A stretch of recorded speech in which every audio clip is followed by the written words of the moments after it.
What is going on, everybody? Welcome to the Phillies Outside Podcast. It's been a while. I apologize for the delay, I guess you could say. Been extremely busy this past week. My after-school sport is over, and finally have enough time to just kind of focus on this channel a little bit more. I don't know if it's going to be daily. I still don't know. I apologize. It's been like a week or so since I did my last video, so apologize about that. I'm back at it again. So let's review this series. Let's not waste any time. So last week when I saw you, the Phillies were coming off of a loss in Kansas City, a 5-1 loss, and then they came back that night from that video. They won 7-0. And then they won. I'm not going to go in the box score. It's a week ago.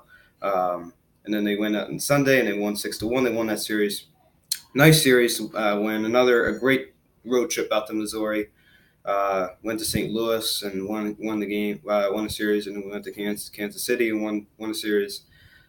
We did lose the first game of the series yet again. I think that is. I don't know. I think we've lost every game, first game of road trip since the last time we won one. The first game on the road trip was in D.C. when Harper made his return to Washington when he hit that mammoth home run off Hellickson.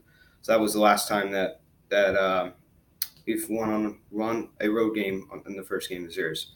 So I don't know what that is. I don't know if it's a mental thing. It's the plane ride or something. Something's off. I don't know what's off, but something. So we go back home. This is last Monday. We beat the Brewers 7-4. What a great comeback win. It looked like we were going to lose that game, honestly. Like the Philly, you get that certain feeling that the Phillies are going to be like, oh, the bullpen's going to blow it. That's the feeling you got in this game. But JT Muto came up clutch. He had a 2-run double. It was an RBI double that won the game for us. So, yeah. Came out the next night, and we just stunk up the place as we lost 6-1. That was a very, very flat night.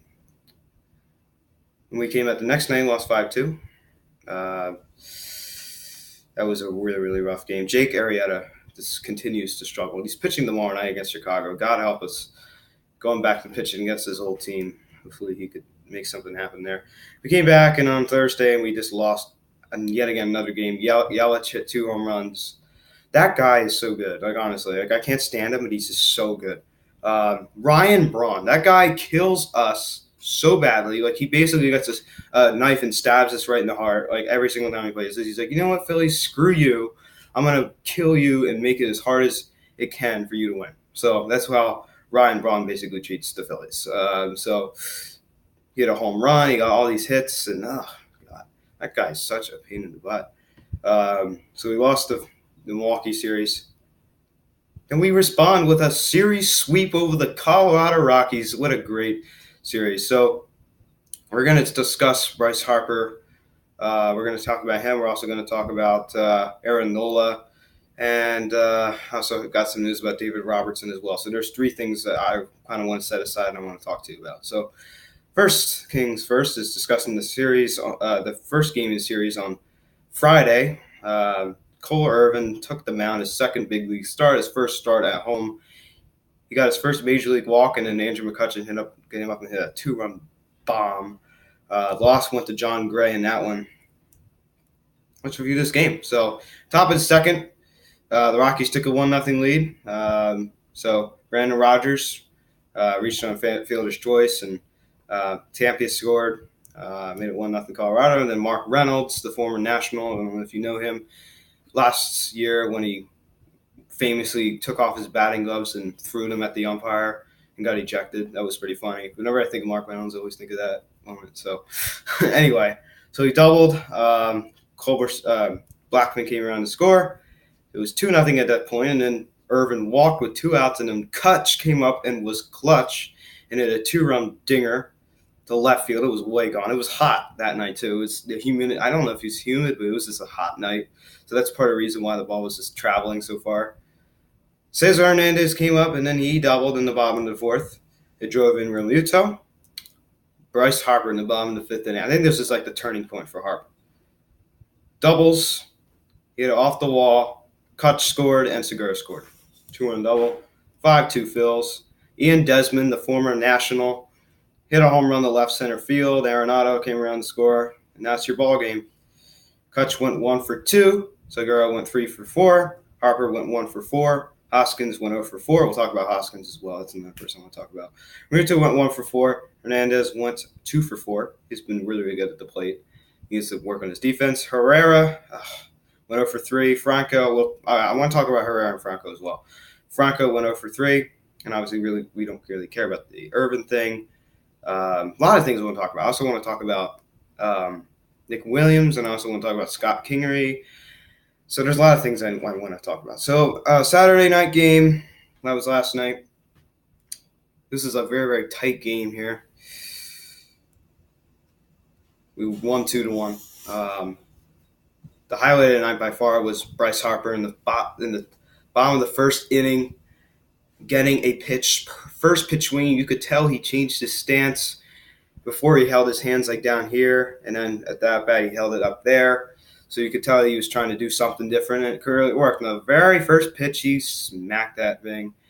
Some people said it went out of the stadium. It came close. You could see it hit up near the gate out there. It went over that second wall, went on the Ashburn Alley. That's the second longest home run at Citizens Bank Park. I believe that Ryan Howard hit the longest home run. I believe that. I do believe that. I think he hit it in 06.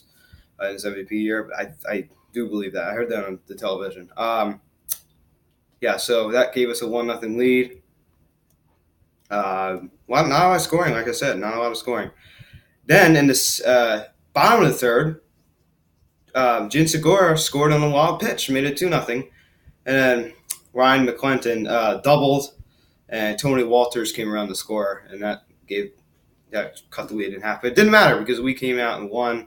Neris got us a save. Aaron Nola, fantastic. This is when we talk about Aaron Nola. Aaron Nola was fantastic in this one. He's now 4-0 on the year. But he's lucky he's 4-0 because he has not pitched like 4-0 this year. I'm telling you that right now. He's had a really, really inconsistent season. But this is like we've seen glimpses of the Aaron Nola last year, which we want to see.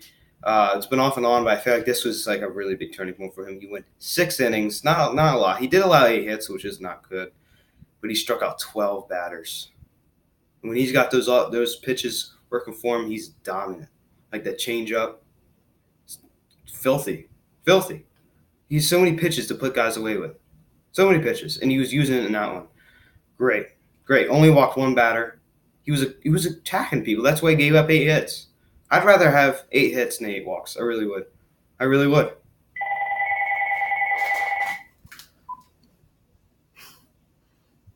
apologize about that, guys. Jesus Christ. So I really would. I apologize for that noise, guys. There's nothing I could do about it.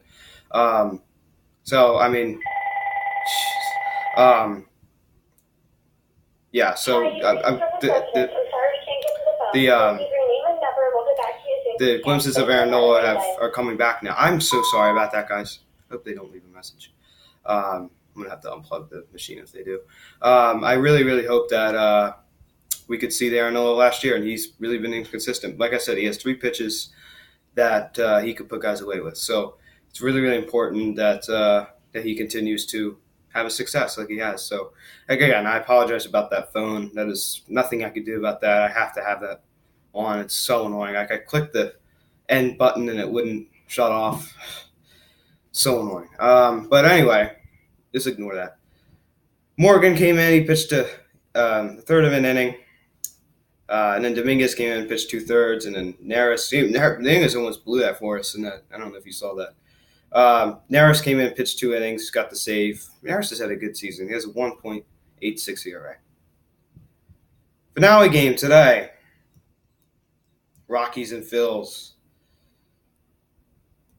So we'll go jump ahead to the top of the first inning. It did not look good in that top of the first inning. I had butterflies in my stomach. I'm like, oh boy, this is going to be one of those games, isn't it? Where we just try to lose. All started off when Charlie Blackman. We had Charlie Blackman 0-2. We gave him a hanging breaking ball, and up in the zone, he crushed it out the center field. It was way gone. It went over went towards like the left part of center field. Didn't go straight away into the bushes. It just kind of went in the stands area. And then we answered about a second inning when Kutch singles, rather. to David single to David Dahl, and Michael Franco came around to score. Scott Kingery also scored. Andrew Knapp went to second. Then Harper grounded out to his former teammate Danny Murphy, and that allowed Andrew Knapp to come around and score, and that made it a 3-1 ball game. And I actually had to go somewhere. So this is when I left. Ryan McClendon hit a home run on a fly ball to left field. Then I left after that, so I did kind of check the score. And then the inning later, Trevor Story came up and hit a 2-run home run. They gave the Rockies a 4-2 lead. And I did look at my phone. I'm like, oh no, this is not good. And then Ryan McClendon, I don't know how to say his name, but McClendon homered again to center field off Jose Alvarez. Jose Alvarez, you suck. Okay, you suck. Like, you're terrible. You get off this team. You're so bad, and I can't stand you. Anyway, he homered, second home run in the game. I think that's now 2 times this year. He's had 2 home run games against us. Then we enter in the bottom half of the inning when JT Realmuto came up and hit a nice line drive to left center, and Andrew Knapp came around to score. That was beautiful. So 2-0, or 5-5 rather, the 2-run home run. In the same inning, Bryce Harper hit a 2-run home run. Gene Segura singled before that, and then Harper came up and just cranked into the bullpen, bounced into the bull. It was awesome. Hector Neris and everybody were all cheering about it. So that is what I want to see out of Bryce Harper. I want to see that fire, that passion. I want to see that. And people say, let's talk about before we get to that. Box score: McCutcheon 2 for 4, 243 batting average. Segura just continues to be a hit machine. He was 1 for 4. Harper went 2 for 5. He's got average up to 235. Keep in mind that he was at 219 at one point, or 218. So he's gotten up to 235. This shows to show you it's so early in the season you can get like 4 hits and it goes up that it goes up that high. Hoskins went 0 for 4. It was a pretty pitiful performance out of Hoskins. He's been really, really bad lately. He's going through one of those cold streaks right now where he just can't get anything going. For sure, he's really been bad. And I know he'll snap out of it, but he's really been struggling. Cesar Hernandez went 1 for 3. He's sitting 301, by the way. Franco went 1 for 4. We'll get to him in a second. Kingery went 1 for 3. The guy is back. He played center today.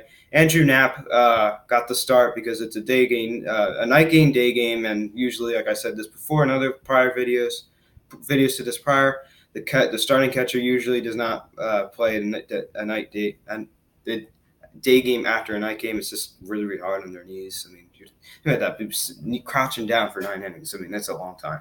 That must really, really hurt your knees. I call for 1 for 2. So Realmuto finally hit a home run. It's been a while since he hit one. Let's talk about Eichhoff. He really has not had a good past 2 starts. He went 5 innings today, 4 hits, 4 earned runs. He doesn't have great stuff. He's an old-fashioned pitcher. He does not blow up by guys. Like, if his command is off, he's off. Like, usually you could have like a flamethrower guy. If maybe his command's off one day, he still have a good day because he could overpower people with fastball, you know. But this guy, Eichhoff, he doesn't have a high fastball. Like, he can't throw 90. He can't top 99. Again, he can't do that. So obviously he can, but he doesn't do that during the game. He walked 1 batter, struck out 5, 3 dingers. The 3 home runs really an explanation point on how his start went today. Now his average his ERA goes up to 3.23.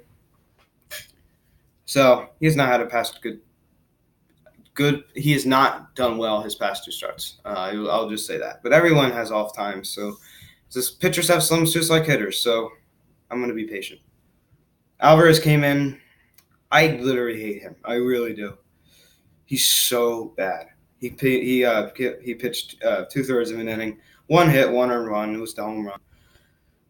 He hasn't even had 1 get outing this year. He really hasn't. Like, he's been terrible. Garcia came in. He pitched a 3rd. He got the W, by the way. Nicasio, he has been not bad lately. His ERA went down to 3.3, 3.43.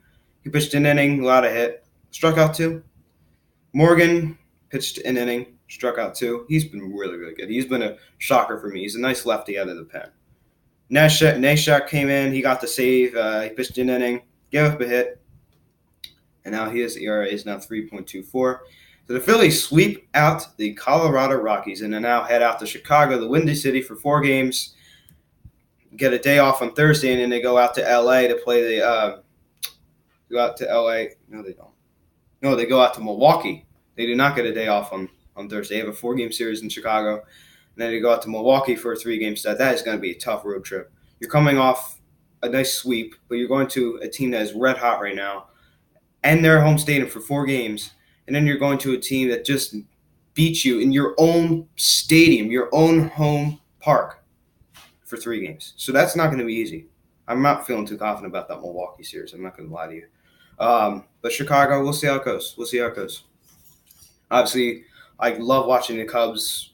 I love that because it's Bryce Harper and Chris Bryant, childhood friends, playing against each other. I've always liked that. We go home, play St. Louis for 3 games, and then we go out. That's when we go out to L.A. That is going to be a really, really tough series.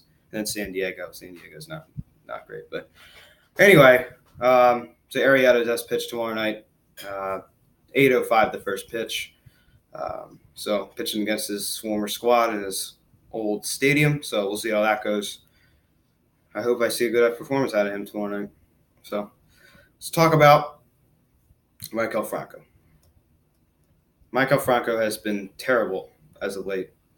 Obviously, he's the 8-hole hitter, but his numbers have continued to fall, and he's hitting now .228, 7 home runs, 20 RBIs. He has really just not done anything these past couple of games. He only has 2 home runs in his last 30 games. His last 30 games, he's only hitting a whopping .212 average. In his last 15, he's hitting .164. And in his last 7 games, he's hitting .160. So clearly something's wrong with Maikel Franco right now. He started off the year great. I told you, Maikel Franco is notorious for starting off hot, and then he just kind of goes back to being plain old Maikel Franco, and that's what we're seeing now. So everyone's like, he's awesome, and everything, and then he sucks. So what did I tell you? He's not great. I'm not a huge Maikel Franco fan.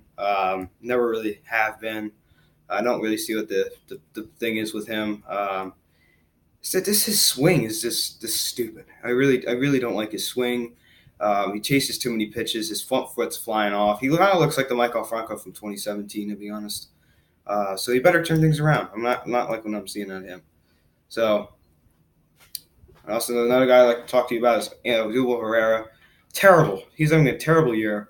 I do not like what I see out of him at all. He swings at horrible pitches. He bounces to the plate. His helmet's flying off, swinging at it, and the bat fly. It's like, come on, stop. Come on. You're a Major League Baseball player, not a little leaguer. You should know how to hit that. You should know that you should not be swinging at pitches like that. And I don't understand this. It's mind-boggling.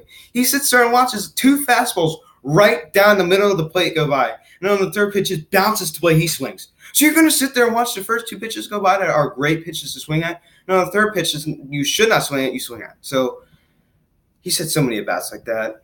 He only has 1 home run. He's just been god-awful. And I understand home runs are not going to dictate how good a player you are. But he's just terrible. Nick Williams. Nick Williams has been optioned to AAA. He was really, really slow. He really was. He hit 180 and 61 ABs, 1 home run, 4 RBIs. Good move. Send him down there, try to get a swing back. But Scotty Boy's coming back. He got a hit today, 1 for 3. Center field. I'd rather have him start over Odubel, honestly. Cesar has been atrocious in the field lately. So he isn't bad as he was a couple weeks ago. Remember that Colorado? We were out in Colorado. We kept making all those stupid errors. So, man, not good. So, yeah, the Colorado Rockies never do well at Citizens Bank Park. They always do well when we go out to them. When they come to us, we always beat them. That's always been like that the past couple of years. So, yeah, so not good. Not a good performance out of Nick Williams. So, yeah, so Scotty Boy, I'd honestly rather have him start Odubel. Really, I just can't stand Odubel. Now, I think that's pretty much it. So we talked about Nola. We talked about David Robertson. He's going to be out at least another month. The doctor said that he's just not really getting any better, and you think he's going to need a little more rest. So that really hurts the bullpen. Even though David Robertson wasn't even pitching well, but I mean, It's like he's going to be out for another month. That's what the doctor said. So I think that news came out this past week, so that's not good. But even though he wasn't pitching well, who cares? He's still pitching the bullpen. So that's not good news for the Phillies. So let's talk about Bryce Harper. Now, he's kind of getting back on track, but before he was struggling. He really was struggling. I mean, he's still technically kind of struggling right now. He just didn't look comfortable at the plate. His front foot was flying off. His swing looks off. Before right now, his past 2 games look pretty good. He's just spinning off of the baseball. His swing is so violent and quick, and like it has so much torque. Bryce Harper has so much torque in his swing, and he swings so violently. And like you really, really have to, like, if you're going to swing that hard, you better hit the ball. And he's just not really hitting for a high average right now. The power numbers have been down. This time last year, I think he had 15 home runs. Now he only has 9 right now. But the average is similar. Last year he hit, but this time he's hitting 230, and this time he's hitting 235. So, and people that out there who are booing Bryce Harper when he's striking out, I have a message for you. It really, really pisses me off that people are booing him when he's striking out. And of course, when he hits a home run, they're all clapping for him, all cheers and smiles. When he's striking out and not doing well, no one's there for him. I'm there for him. I'm a true Bryce Harper fan. He was struggling a couple games ago. I was there as a supporter. I put stuff on the Instagram story telling him that I had faith in him and that he'd come back, and sure enough, I was right. So people out there are saying, oh, he sucks, he's not worth the money, shut up. You could say that, but when he does do well, you better have that same attitude. You can't go back and forth. You have to be one way or the other. You can't go back and forth. So I'm not like that. I stand behind Bryce Harper. He's my favorite player. I have a message for you. When he's doing well, he's doing great. He's hitting all these home runs, and you're clapping for him. You pat him on the back. You put your arm around him and say, you're doing a great job. But when he's struggling, no one's there for him. No one's there for him. That's not a true friend. Imagine having a friend like that who basically, it's kind of hard to explain, but did a lot of things for you and did so many things for you, made so many nice things he did for you. And then he went through a little period where he kind of got tired and had to take a break. And then the friend said, you know what? The person said, you know what? I can't believe what you're doing here. You're not helping me out at all. And then they started hating on him. But they seem to forget the things he did for him in the past that were good. I don't know if that was a good example, but you always have to be there for someone during the dark times. You can't just be high and low. You can't be a fair weather fan. You can't be a bandwagon. Okay? If you like Bryce Harper, you don't like him. You don't go back and forth. Okay? So that's how I feel about the whole booing him. I do not support that decision at all. I would not be booing him. Okay, I was at the game a couple weeks ago and they were booing him, and I was sitting next to a guy. He said, "Come on, don't boo." He's right. Don't boo. Don't boo. So Phillies fans out there, do not boo. Another thing is about Bryce is I laugh really, really hard when I hear this. He does not hit for a high average. That is malarkey. People say he's a 250 to 260 hitter. That is totally false. I think that couldn't be any more false. Now, was he around that last year? Yes. Yes, he was. Okay?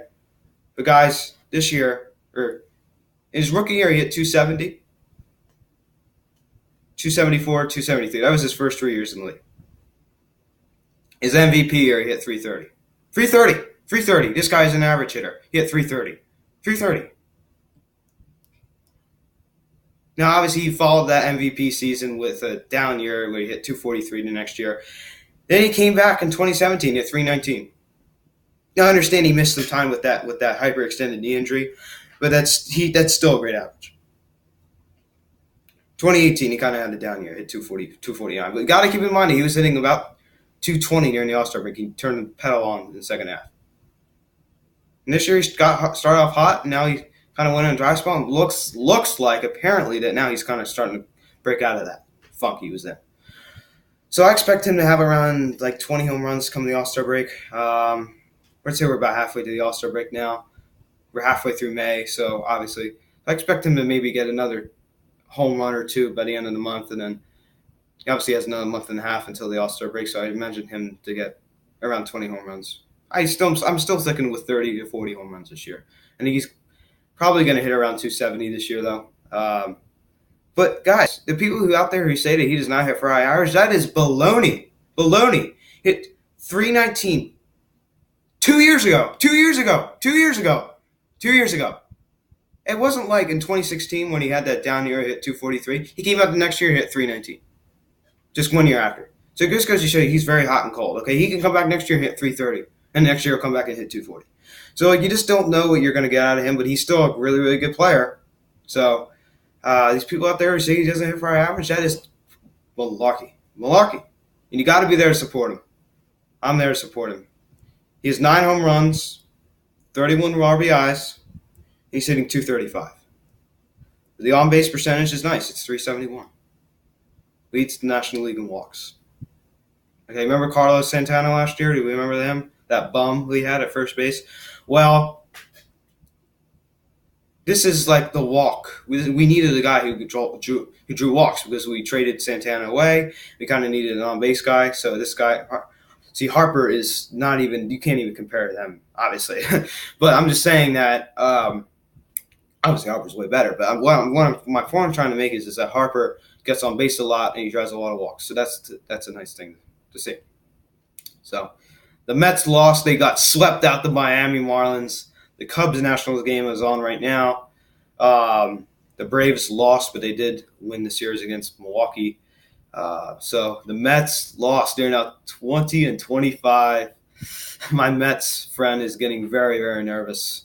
I love it. The only team I'm concerned about right now is the Braves. They're 2.5 games back. We are good right now. We're 2.5 games up. We're going off on a very, very tough road trip.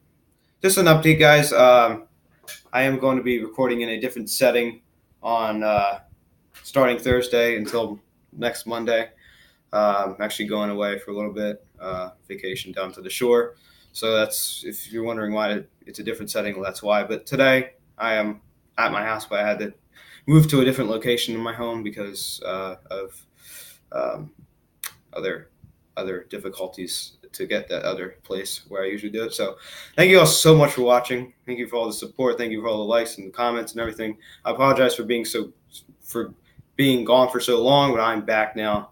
And so thank you all so much for watching. I'm Luke, and see you later. Bye.